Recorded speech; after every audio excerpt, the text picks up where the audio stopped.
तो हेलो दोस्तों, आप सब कैसे हैं? दोस्तों, आप सबके बीच में फिर से आ चुका हूं बहुत जबरदस्त सैड सॉन्ग लेकर, जो कि बहुत ही खतरनाक सैड सॉन्ग है और रुला देने वाला सैड सॉन्ग है।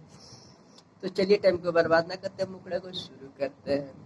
करतारु छल ये सनम तोहरा लाभु ना होई।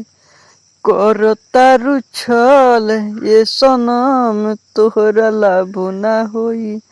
माफू न करब तोहे जब जब दिल हमर रोई।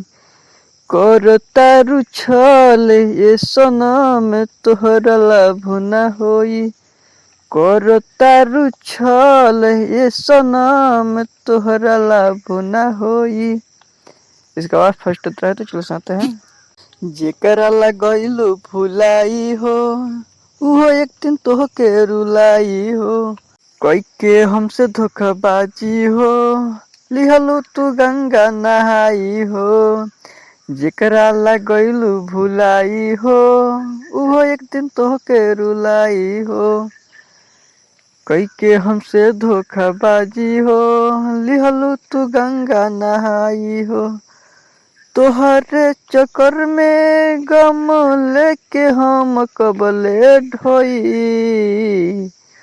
करतारु छल ये सनम तोहरा लाभु ना होई। करतारु छल ये सनम तोहरा लाभु ना होई।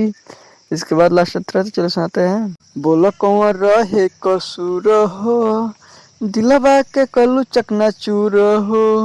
बाटे कवन तोहरा गुरूर हो जिए के सिखा दिहलू लूर हो।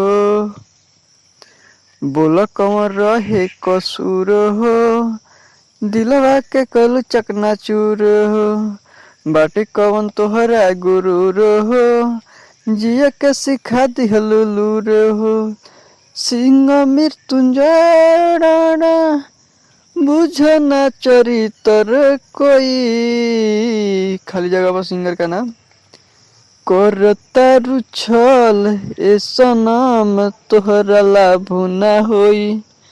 करतारु छल ए सनम तोहरा लाभु ना होई। तो अगर वीडियो आपको अच्छा लगा तो वीडियो को ज़्यादा से ज़्यादा शेयर कीजिएगा। हमारे चैनल पर नए हैं तो चैनल को सब्सक्राइब जरूर कीजिएगा, हमें सपोर्ट जरूर कीजिएगा। ओके, मिलते हैं फिर नेक्स्ट वीडियो में, तब के लिए बाय बाय।